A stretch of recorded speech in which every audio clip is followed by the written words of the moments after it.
Marie-Audrey Dombrowski, merci d'avoir accepté mon invitation. Puis le défi un peu fou aussi aujourd'hui, là, de faire un premier live sur Facebook. Tu étais la 100e membre à t'inscrire sur le groupe. Et puis, ben, j'avais envie de le souligner d'une façon un peu originale. Une chose que tu as accepté parce que sinon, j'aurais été obligée de te payer un voyage. Fait que mais non, tu as gentiment, avec beaucoup d'enthousiasme, accepté aussi. Donc, ben, je ne peux pas mieux tomber que sur toi. Donc, la raison aussi pour laquelle je souhaitais faire un live comme ça avec une membre, c'est que la plupart des gens, quand je pose des questions là, pour rentrer sur le groupe, ont manifesté qu'ils souhaitaient partager des bonnes pratiques avec les autres membres. Donc, bon, moi, avec le groupe, évidemment, je poste et j'envoie des informations, mais je ne veux pas que ce soit que Vicky qui partage sur le groupe. Je veux que la communauté partage également. Donc, je trouvais que c'était un bon moyen, justement, de commencer à introduire les membres dans la communauté, puis que les gens commencent à collaborer, puis à partager là, entre eux. Donc, voilà, c'est un peu l'objectif du live aujourd'hui. Quand je t'ai proposé ça, tu m'as proposé le sujet de la migration vers le télétravail que tu as fait au Carrefour Jeunesse Emploi de la capitale nationale. Tu n'es plus là, on va y revenir aussi. Mais bon, bonhomme allant, à travers tout ça, c'est sûr que moi, j'ai suivi, parce que j'ai un cercle d'experts RH avec le réseau Mallette. J'ai suivi mes membres tout au long du processus, bien, tout au long de la crise sanitaire, là, dans les premières semaines. Puis ça a été vraiment un défi là, pour la plupart là, de mettre en place toutes sortes de politiques, de pratiques, et entre autres le télétravail. Fait que c'est sûr que c'est un défi que tout le monde a dû mettre en place, un projet que tout le monde a dû mettre en place, mais en même temps, je sais que derrière ça, il y a une fonction, la fonction RH qui a eu beaucoup de pression à mettre des outils en place alors qu'on naviguait dans l'inconnu, dans l'incertitude, on ne savait pas dans quoi on s'embarquait. Donc, j'aimerais ça qu'on aborde ce volet-là qui est vraiment la fonction RH derrière les projets, puis en temps de crise sanitaire également. Mais avant de parler de tout ça, j'aimerais ça qu'on parle un peu plus de toi, Marie-Audrey. Quand on s'est parlé la première fois, tu me disais que tu avais un contrat temporaire au Carrefour Jeunesse Emploi et que ça faisait bien ton affaire parce qu'à la fin de ton mandat, tu devais normalement aller trouver ton chum en Australie. Donc, j'aimerais ça savoir c'était quoi tes projets puis qu'est-ce qui s'est passé à ce niveau-là? Oui, exactement. En fait, en août dernier, mon conjoint est parti en Australie pour une période d'un an, en fait, pour faire un fellowship dans son domaine. Et donc, moi, je suis restée au Québec et j'ai eu mon contrat de travail au Carrefour Jeunesse Emploi. Puis, c'est un contrat de 9 mois. C'est un contrat à durée déterminée pour remplacer la directrice adjointe dans sa partie de fonction qu'elle occupait des RH. Donc, tout ce qui était gestion de projet, moi, je ne m'en suis pas occupée. Ça a été donné à l'interne. Et ça me convenait bien parce que j'avais planifié justement que je terminerais mi-troisième semaine de juin, puis j'allais rejoindre mon conjoint pour la fin de son fellowship en Australie, passer un petit peu de temps avec lui là-bas, revenir au Québec, et puis là, moi, je planifiais de retrouver un emploi pour le début septembre, là, le temps de revenir, laisser passer le décalage horaire. Et finalement, ben, avec la pandémie, il a été rapatrié au Canada. Et donc, moi, ça a été aussi un moment assez difficile parce que ça faisait comme 7 mois que je ne l'avais pas vu et on devait respecter aussi la quarantaine de son côté. Donc, je lui ai préparé l'appartement où on est présentement pour que ça soit tout impeccable et qu'il n'y ait pas besoin de sortir là, faire l'épicerie pendant 2 semaines.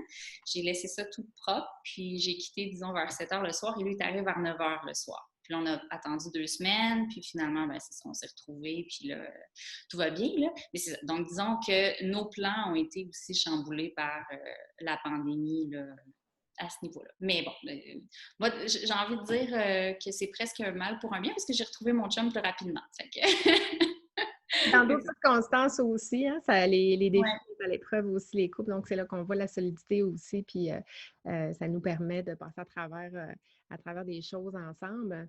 Euh, Donc, lui, il est revenu. Bon, tu me disais tout à l'heure que tu as retrouvé un emploi parce que quand on s'est parlé, tu étais en recherche d'emploi. Puis, je ne suis pas surprise parce que je savais très bien qu'au moment où on allait faire le live, j'étais certaine que tu allais avoir trouvé ton emploi. Ici où je suis agente de personnel, tu vas conseiller les gestionnaires, tu disais, sur les conventions collectives, sur les relations de travail. Exact. Exactement. Donc, c'est ça, c'est un beau défi aussi. C'est une partie de mon travail que j'aimais bien, que je faisais au Carrefour Jeunesse Emploi. Mais j'avais d'autres fonctions. Là, ça va être un travail vraiment, une fonction vraiment spécialisée sur cet aspect-là des RH, qui sont les relations de travail et qui ne sont pas rien non plus. Donc, je pense qu'il va y avoir de beaux défis et vraiment de beaux apprentissages. Là. Ce dont j'ai le plus hâte, c'est de me joindre à une équipe qui a beaucoup d'expérience, une bonne expertise dans son domaine. Et donc, je pense que ça va être possible ensemble là, de co-construire des belles choses. C'est ce que je souhaite en tout cas. Marie-Audrey, tu as un parcours quand même un peu atypique là, en ressources humaines. Tu as fait un bac multidisciplinaire. Tu as fait aussi une maîtrise en gestion du personnel et des organisations. Si je ne me trompe pas, c'est un deuxième cycle en gestion des organisations. En BPO, exactement. À travers tes différentes expériences, tu as fait ton passage au Carrefour Jeunesse Emploi. Bon, tu nous parlais de ce projet-là de migration vers le télétravail. Est-ce que tu peux nous parler de quelles ont été tes implications, puis comment ça s'est passé là, dans les premiers jours, puis comment tu t'es retrouvée à travailler sur ce projet-là? En fait, j'avais la responsabilité de tout ce qui touchait aux ressources humaines et aussi un mandat qui était un petit peu autre, en quelque sorte, qui était un changement majeur, le déménagement des bureaux de l'organisme dans de nouveaux locaux. Donc, en parallèle, et ça tombait exactement au moment que la pandémie arrivait. Nous, on devait déménager comme début mars. Là. Donc, il y avait ces deux enjeux-là en même temps. Et donc, le télétravail, j'ai été amenée à gérer ça parce que c'était moi la personne responsable des ressources humaines. Bien sûr, je n'ai pas fait ça toute seule. J'ai travaillé en étroite collaboration avec mon directeur général qui m'a soutenue tout au long et les autres coordonnateurs aussi, donc du secteur de l'employabilité et du secteur de l'insertion socio-professionnelle. Donc, on a vraiment mis en place... c'est drôle parce qu'au Carrefour Jeunesse, ça fonctionne aussi avec la commission scolaire de la capitale nationale et quand ils ont congé de tempête, nos employés aussi. Et bon, les dirigeants aussi, l'équipe de direction aussi. Donc, cette journée-là, quand M. Legault a fait sa conférence le 13 mars, nous, on était en congé de tempête à la maison. Et puis là, on regarde ça tout individuellement, puis on s'appelle, on fait comme il y a quelque chose là. On devrait se rencontrer, se réunir et faire quelque chose. Donc, dès le départ, ça a été vraiment un mode gestion de crise, création d'une cellule de crise, analyse de la situation. OK, on est où? Qu'est-ce qu'on peut faire? Qu'est-ce qu'on garde? Tout ça. Fait que ça a vraiment été l'élaboration d'un plan de continuation, en fait. Donc, c'était quoi nos activités essentielles? C'était quoi notre objectif? Qu'est-ce qu'on voulait faire à travers tout ça? Donc, maintenir la sécurité de nos employés, maintenir la sécurité de notre monde, de notre clientèle, maintenir nos services essentiels parce que la mission du Carrefour, c'est d'aider les jeunes de 16 à 35 ans à améliorer leurs conditions de vie. Fait qu'on est impliqués dans le fond, bien, on est, ils le sont, je l'ai quand même sur le cœur. Je les aime bien. Donc, ils sont dans 3 volets différents, qui est l'insertion socio-professionnelle, l'employabilité, puis la persévérance scolaire. Donc, on parle de clientèle qui, généralement, ont une certaine vulnérabilité et certaines difficultés à surmonter pour améliorer leurs conditions de vie. Donc, beaucoup dans le relationnel one-on-one. Fait que d'imaginer de faire du télétravail, c'est comme comment qu'on va faire pour mettre ça en place pour que ça soit efficient. Parce que c'est beau faire du télétravail, mais est-ce que notre clientèle est adaptée et est capable d'utiliser un téléphone portable puis de faire une conférence comme nous on fait en ce moment en visioconférence pour garder le lien d'attachement. Fait qu'il y avait beaucoup de choses à penser, à réfléchir. Fait que ça a été un beau travail d'analyse pour voir qu'est-ce qu'on avait comme ressources matérielles, nos ressources humaines, il y en était où, eux, dans leur capacité d'utiliser ces technologies-là. Fait que ça a été, ça a été un beau défi et en même temps de combiner tout ça dans une circonstance où on ne savait pas combien de temps ça allait durer. On ne savait pas la gravité vraiment parce qu'on était dans les balbutiements, mais on a tout de suite pris la décision d'aller vers le plus extrémiste, si je peux dire, là, de la mise tout le monde en télétravail. Et Donc, on ne savait pas trop comment on allait réussir tout ça, mais on savait que c'était vers ça qu'on voulait s'en aller pour permettre de maintenir nos services et de maintenir notre monde en sécurité. Donc, Mais c'était un peu là, ça notre il y mindset. avait, il y avait combien d'employés justement à migrer vers le télétravail? Puis ça s'est passé en combien de temps? En fait, ils sont 25, si je ne me trompe pas. Puis, on a des employés qui sont seulement dans les écoles, qui venaient très peu au Carrefour. Donc, ils vont faire, par exemple, de l'accompagnement dans les classes pour éviter le décrochage. Il y en a certains là-dedans qui n'avaient même pas de bureau physique au Carrefour. Donc, il fallait trouver une façon de leur créer un nouveau bureau à la maison. Ça s'est fait assez rapidement parce que en fait, on devait déménager aussi là, en même temps dans les mêmes délais. Fait qu'il y avait déjà comme un mouvement qui s'était orchestré de nettoyer, ranger les bureaux, tout ça. Ça a été comme, on les a fait revenir en fait pour qu'ils puissent préparer ça, qu'ils puissent ranger leurs choses, tout ça. Puis après ça, on leur a dit, bien là, vous allez rester à la maison, puis on va se mettre en télétravail complètement. T'sais. Donc, certains, il fallait qu'ils viennent chercher leur ordinateur de travail parce qu'ils n'en avaient pas à la maison. Fait que ça a été orchestré, tout ça. Ça s'est fait par étapes, là. J'ai pas de notion. Je pense que j'ai perdu un peu la notion du temps à ce moment-là. Mais je dirais à partir de la date du 13 mars, là, en 2 semaines, tout le monde est en télétravail à la maison. Donc, les gens ont utilisé leur équipement qu'il y avait au bureau, puis ils ont apporté leur équipement à la maison. Certaines personnes, oui. OK. Ça veut dire que les services, ils ont commencé à les donner aux jeunes, les 18 à 35 ans, mais de façon virtuelle, c'est-à-dire en Zoom ou en vidéoconférence. Exactement. Puis certains de nos intervenants avaient déjà des contacts, ont des Facebook professionnels pour entrer en contact avec les jeunes, parce que c'est une méthode qui fonctionne bien pour leur parler. Donc, il y avait déjà cette utilité-là, cet outil-là, en fait, le Facebook puis leur portail professionnel, mais certains n'avaient pas Internet à la maison, par exemple.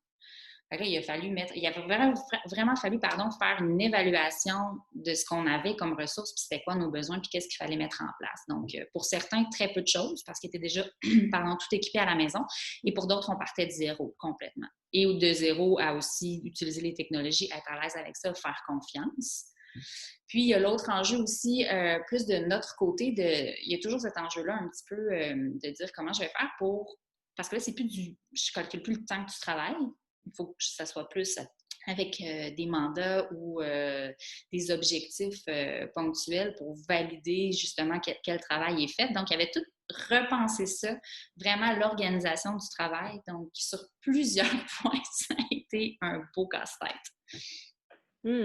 Puis, bon, tu parles en haut depuis tout à l'heure, mais toi, à titre de coordonnatrice RH, c'était quoi ton rôle et qu'est-ce qu'on s'attendait de toi? C'était quoi les attentes face à ton égard comme coordonnatrice RH? J'imagine que tu avais un rôle plus particulier ou j'aimerais ça t'entendre là-dessus.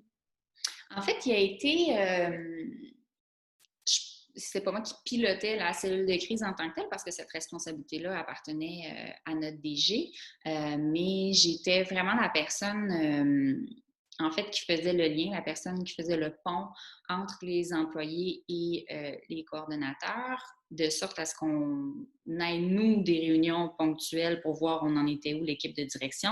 Après ça, orchestrer des réunions avec chacune des sous-équipes ou des secteurs. Donc, j'avais cette responsabilité-là de communication, d'organiser les choses, comment ça allait se passer, de mettre des dates, de faire en sorte que ça fonctionne.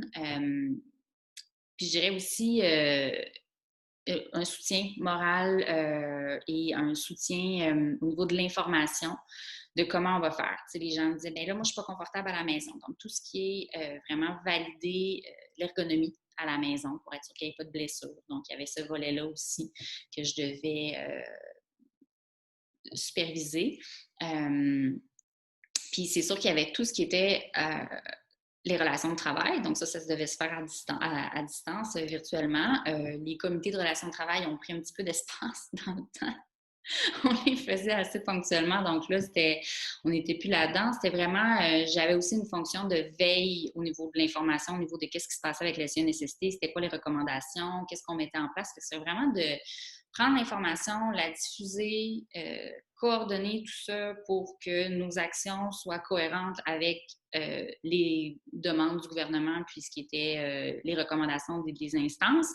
Et nous, notre champ d'expertise, parce qu'on était quand même reconnu comme une entreprise essentielle, prioritaire. Donc, on n'était pas essentiel, mais on était prioritaire. Donc, notre financement était maintenu, ces choses-là, mais il fallait quand même apporter des résultats puis faire des choses, mettre des choses en place. Donc, c'est ça. Moi, je faisais le pont un petit peu là, entre tout le monde, entre l'information. Je pense que ça a été un travail aussi, une attente de maintenir les liens. Au niveau social, là, donc au niveau de l'appartenance, au niveau de l'esprit d'équipe, fait qu'il y a eu beaucoup ça. Donc, est-ce que le lien était plus important à maintenir entre les membres de l'équipe ou encore avec le client? Parce que j'imagine qu'il y a certains de vos clients, vous êtes dans l'employabilité, donc puis moi, j'ai déjà travaillé pour un Carrefour Jeunesse Emploi, donc je sais un peu quels sont les défis, mais il y a des gens qui ont besoin d'aide, puis au-delà de chercher un travail et d'avoir un accompagnement, ils ont besoin socialement de support. Donc, est-ce que le lien était plus important à maintenir avec l'équipe, les travailleurs, les employés ou encore avec le client? Moi, en tant que coordonnatrice RH, je n'avais pas à intervenir avec la clientèle, mais j'avais à diriger la personne qui était responsable aux communications pour que le message passe bien avec la clientèle. Puis j'avais à être guidée un petit peu aussi, mais les autres coordonnateurs m'ont beaucoup épaulé là-dedans, puis aussi devaient faire ça parce qu'ils sont responsables de leur équipe. Donc, de s'assurer que les gens, les intervenants maintiennent le lien avec les jeunes. Donc, eux s'assuraient de ça. Moi, je m'assurais qu'on ait un lien d'équipe, tout le monde ensemble, là, je veux dire, à grande échelle, peu importe l'emploi dans l'organisation. Et aussi le lien entre l'équipe de direction parce que c'est nous qui avons les mains sur le volant, puis on s'en va, puis on garde le cap, puis il faut que ça soit maintenu, puis que nos actions sont souvent que les bottines suivent les babines. Là. Mm-hmm. C'est ça. Il fallait s'assurer de ça. Donc, c'était un peu ça. Je pense que le lien, les deux liens étaient très, très importants. Par contre, moi, je n'avais pas cette responsabilité-là de lien direct avec les jeunes, avec la clientèle. Mais probablement l'objectif de maintenir la mission en place, c'est-à-dire, tout à l'heure, tu l'as bien dit, mais d'offrir le service aux clients. À travers ça, Marie-Audrey, le plus grand défi que tu as rencontré dans cette migration-là, parce que, on en parle avec du recul, mais ça a dû être assez intense. Ça serait quoi le plus grand défi là, que tu te souviens?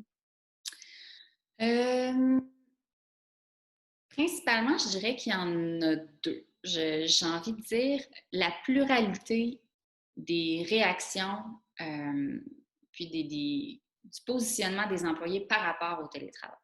Donc, certains ont embarqué « all-in, pas de problème, on y va, trouver des solutions » et d'autres ont trouvé ça extrêmement difficile. D'autres ont été contre ou ne voyaient pas comment on allait faire. D'autres étaient inquiets. Donc, de trouver un fil conducteur pour faire en sorte de démontrer que ça peut fonctionner, de rassurer ceux qui sont inquiets, de prendre ceux qui sont des leviers puis renforcer ça puis qu'ils soient des collaborateurs au changement. Donc, ça a été quelque chose, la pluralité de tout ça. Puis, j'ai envie de dire la pression que je me suis mis personnellement aussi parce que je voulais que ça fonctionne bien. Je pense pas vraiment qu'il y a beaucoup de gens qui avaient une expérience en pandémie, en gestion de pandémie. Moi, c'était mon premier rôle de gestionnaire en ressources humaines et il y avait beaucoup de choses à gérer en même temps.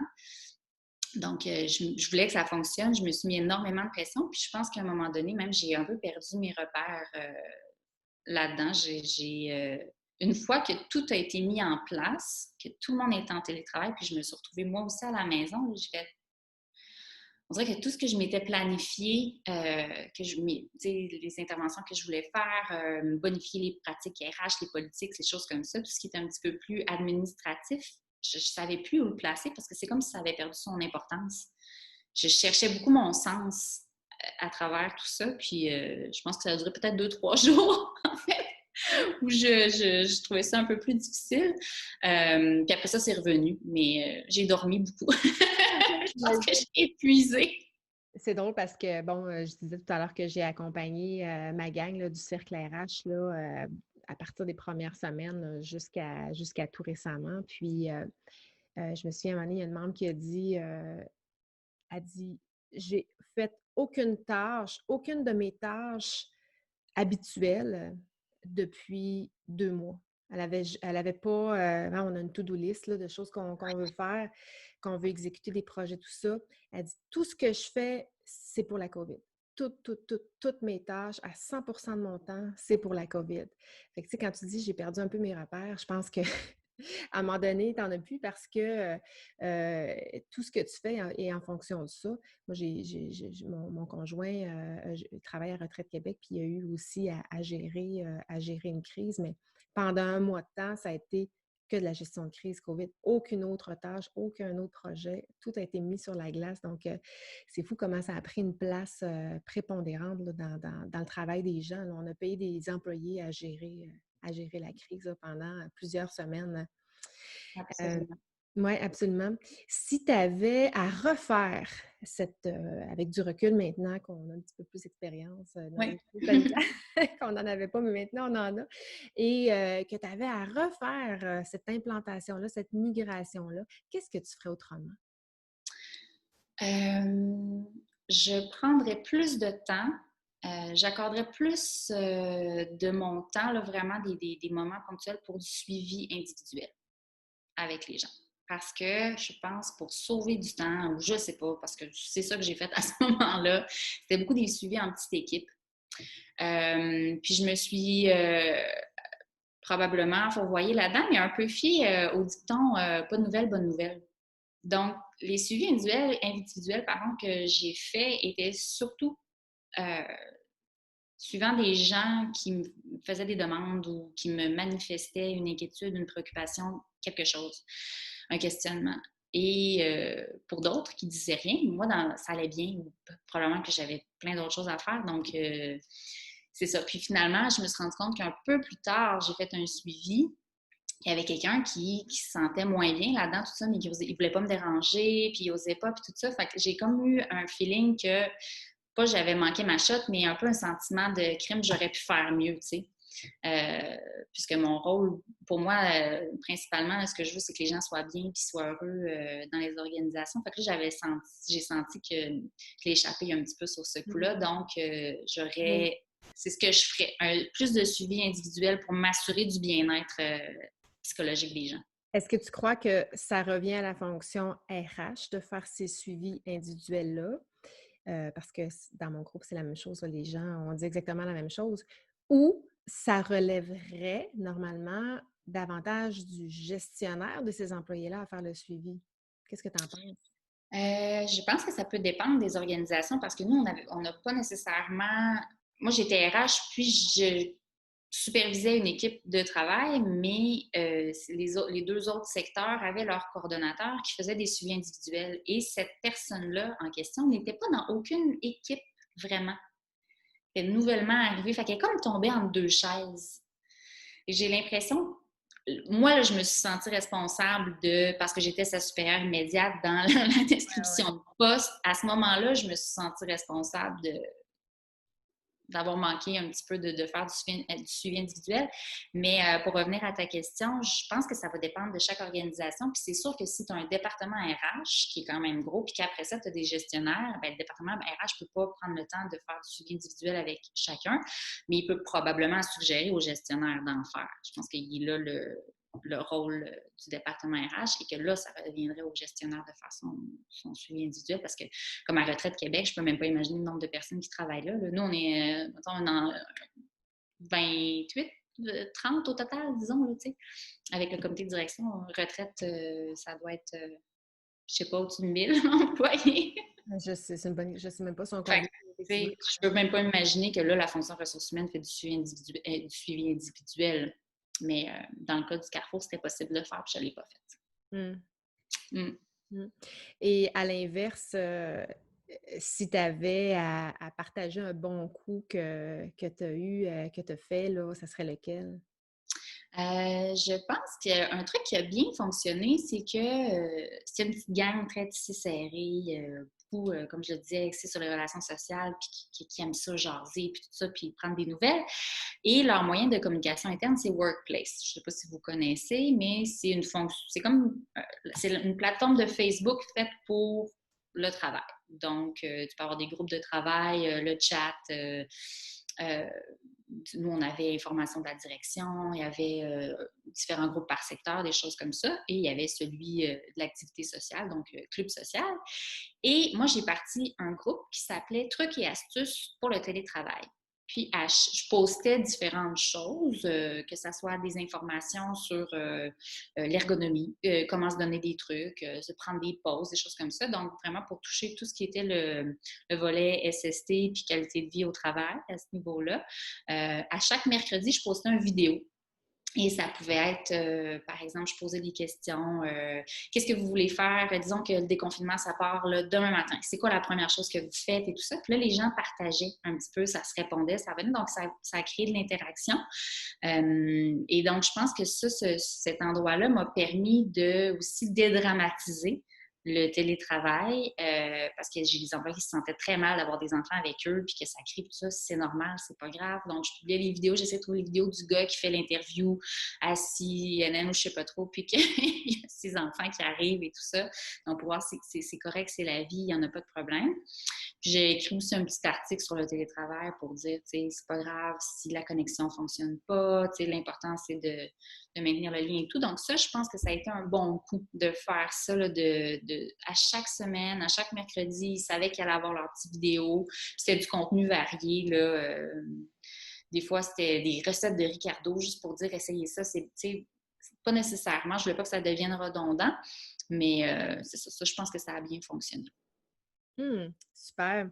Donc, de maintenir, moi, ce que je retiens, maintenir le lien, c'est super important. Pas juste en temps de pandémie, hein, mais tout le Oui. temps.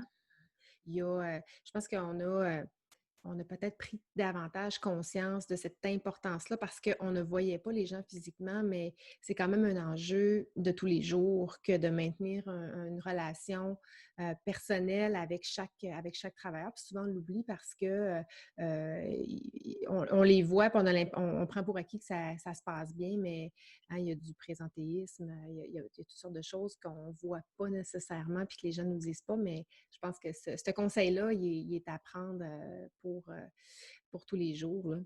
Donc, j'ai oublié de le mentionner au début de notre entrevue là, avec nos défis techniques. Mais si vous avez des questions pour Marie-Audrey ou pour moi, là, il y a une question-réponse sur laquelle vous pouvez poser vos questions.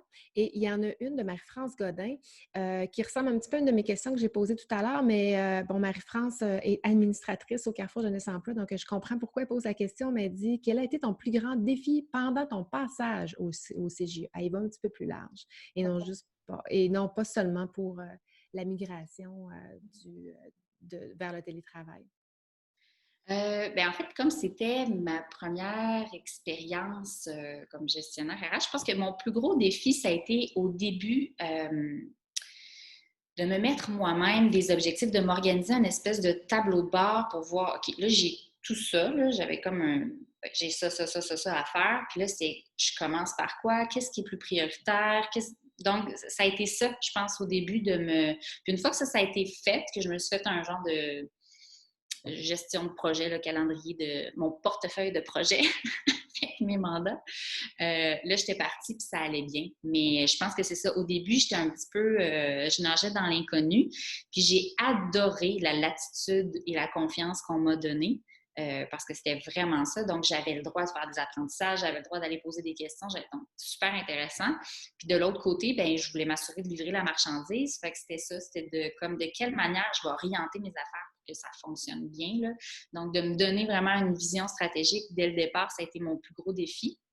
Puis après, ça a bien été.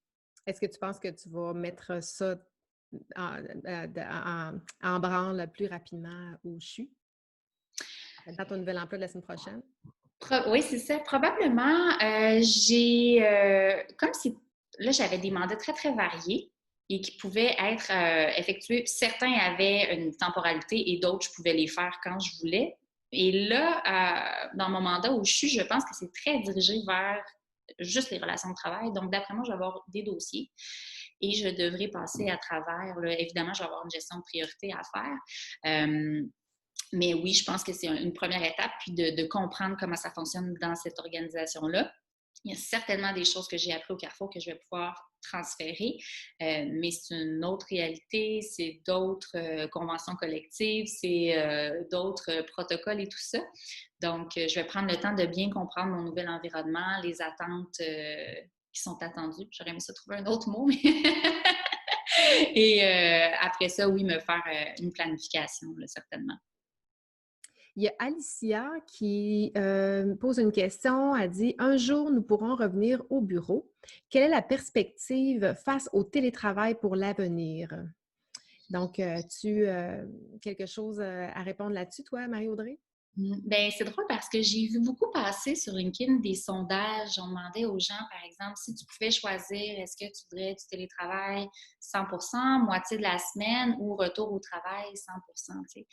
Je pense que ça va faire partie de la nouvelle réalité du travail, le télétravail. Je pense aussi que les générations nouvelles qui vont entrer sur le marché du travail, c'est tellement un outil de travail, l'ordinateur, les vidéoconférences maintenant, qui sont omniprésentes, que je pense que ça va faire partie de leur attente et de leur désir pour avoir un milieu de travail qui leur plaît.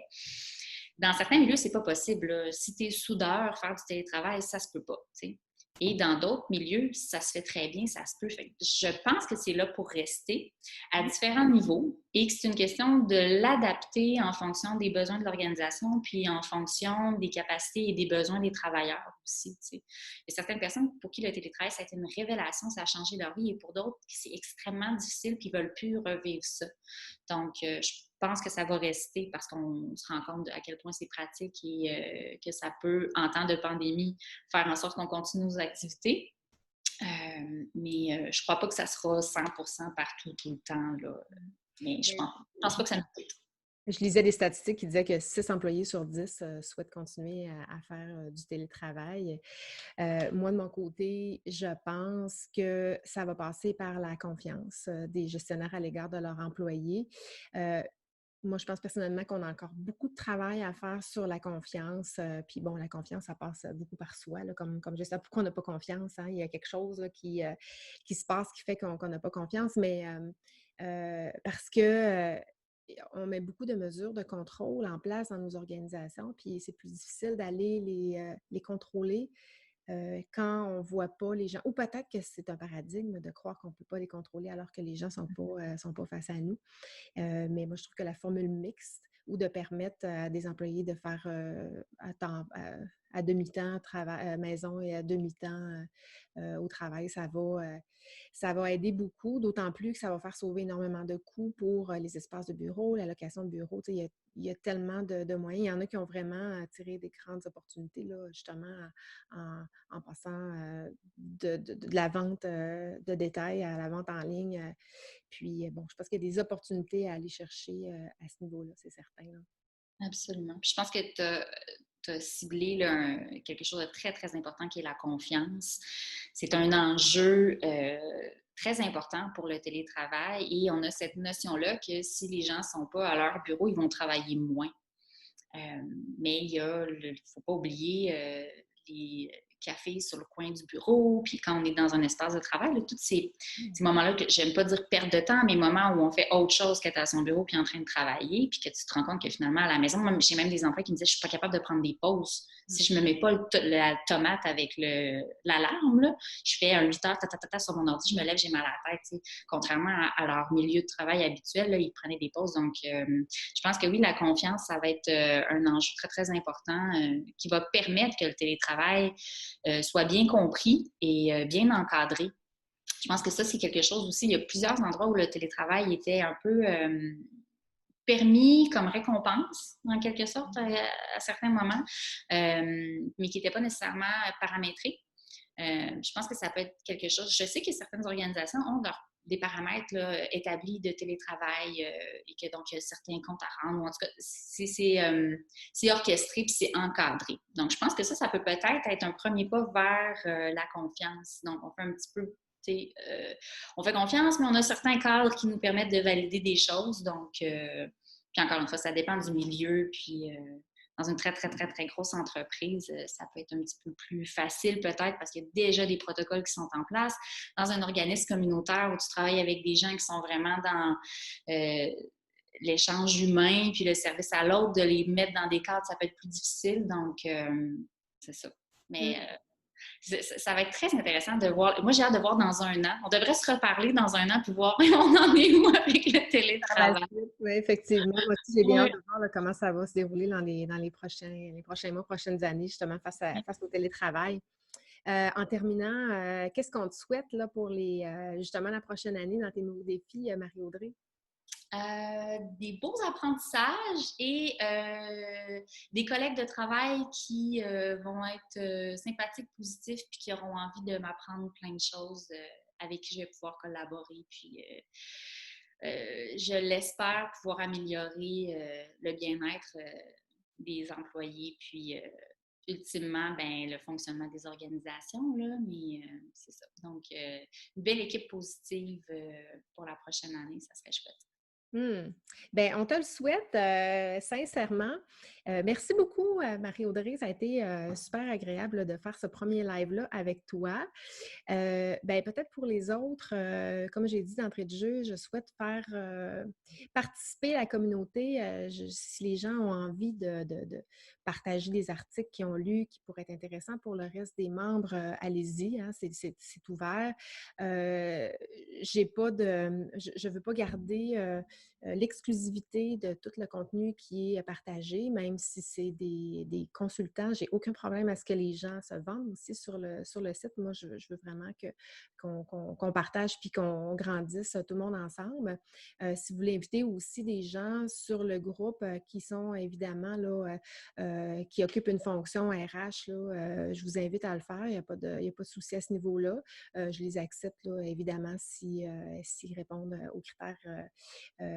Bon, le seul critère, c'est d'être dans une fonction RH.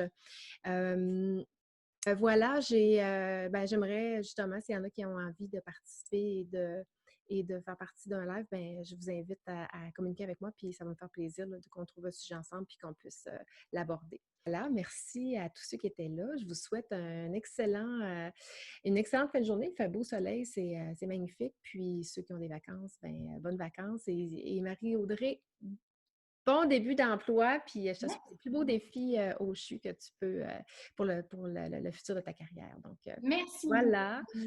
Merci pour la belle opportunité. C'était Ah, vraiment ça a été un agréable. plaisir. Écoute, je ne peux pas mieux tomber. Donc, on se reparle bientôt, puis bonne fin de journée. Au Bye. revoir.